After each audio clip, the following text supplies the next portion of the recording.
নমস্কার, আমি তনুশ্রী কুন্ডু। আমি কলকাতার ফার্স্ট আপসাইড ডাউন হাউসের ওনার।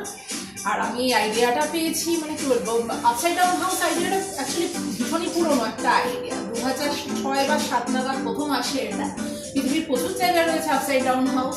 তা আমি দেখি মালয়েশিয়াতে, অ্যাকচুয়ালি ঘুরতে গিয়ে আমি ওখানে দেখতে পাই। তো আমার কনসেপ্টটা দেখে বেশ ভালো লাগে। একটা ছোট্ট একটা সুন্দর একটা মজার কনসেপ্ট, যেখানে স্পাইডারম্যানের মতো বলুন বা ভূতের মতো বলুন, তো এরকম মজার মজার ফটোস ভিডিওস ক্রিয়েট করা যায়।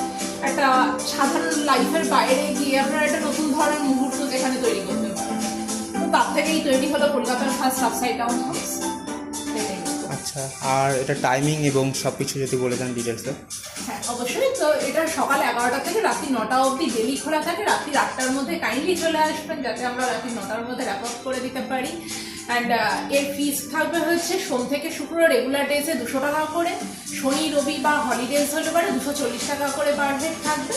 5-এর নিচে মানে 3 থেকে 5-এর যদি বাচ্চা হয় তাহলে তাদের জন্য কম প্রাইসেস আছে। বলছি না, কম প্রাইসেস আছে, বা সিনিয়র সিটিজেনদের জন্য কম প্রাইস আছে। প্রাইসগুলো আপনারা ডেসক্রিপশনে পেয়ে যাবেন। 3 বছরের নিচে বাচ্চাদের জন্য সম্পূর্ণ ফ্রি থাকবে। চলে আসুন যে কোনো দিন কলকাতার আপসাইড ডাউন হাউসে।